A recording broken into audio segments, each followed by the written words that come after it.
Thank you, Madam President. And I rise tonight to speak about the question that I put to Senator Farrell today. It's often a question that has been lost in the conflation of the environment versus climate change versus the greenhouse gas effect. And it's very important that we delineate between these three issues because they are all important issues, but they need greater context and they need greater definition.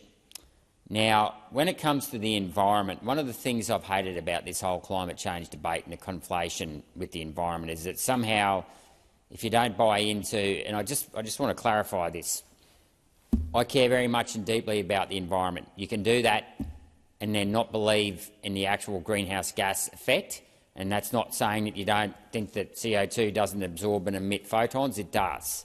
Okay? But that doesn't mean to say that you have to buy into the climate change mantra. And this is my problem with climate change, that if I went and lodged my income tax return with the ATO and I just put down one line that said my income had changed, the ATO would very quickly reply to me and say that's not enough detail. You need to be more specific about your income.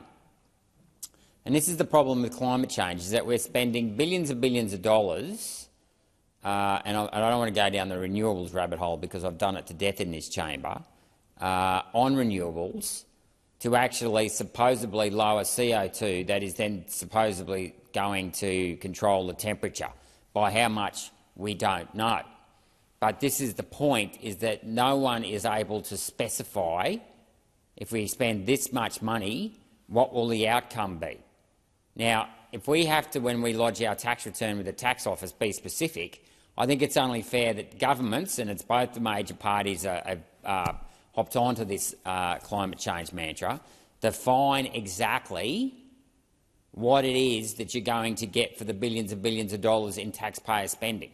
Because all I'm seeing is that degrade our environment being damaged, whether it's through transmission lines, lithium mines, whatever, and I get mining is important, but let's not be hypocritical here.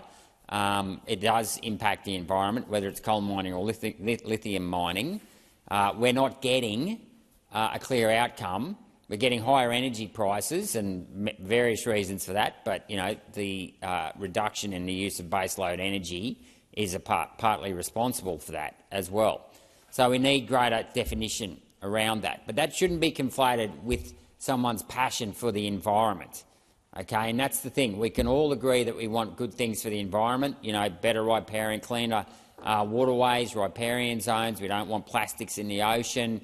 We want our biodiversity to be protected. We want lots of national parks. We want them to stay clean. We want the feral pests out of them. But we have to address the underlying issue in all of this, which is the greenhouse gas effect itself. Because I totally refute the idea that the radiation from CO2 is going to change the temperature. And I tried to demonstrate that today, and I'll demonstrate it again. We know that one of the great scientists, Isaac Newton, and this is what I hate about our education system, we're taught that he basically discovered gravity because he saw an apple fall from the tree. No, he actually came up with the universal law of gravitation. That is incredibly important, which of course is he's determined that this acceleration, the rate at which something accelerates, is defined by the mass of the two bodies, the attraction between them, over the square of the distance between them. Now, what's fascinating about this is that he's published this book back in 1687, over 300 years ago, and about 150 years later, in the early 19th century, when they were looking at the orbit of the planets, they knew that they were missing a planet because the planets weren't orbiting in accordance with this law of universal gravitation. And of course, they ended up working out where Pluto must have been. So this is how they discovered Pluto, is purely through the theory of that law.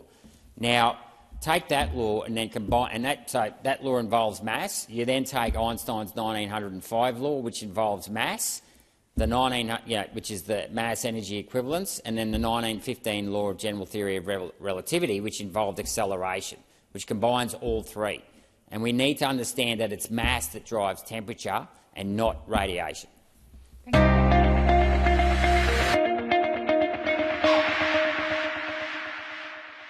Authorised G. Rennick People First Chermside.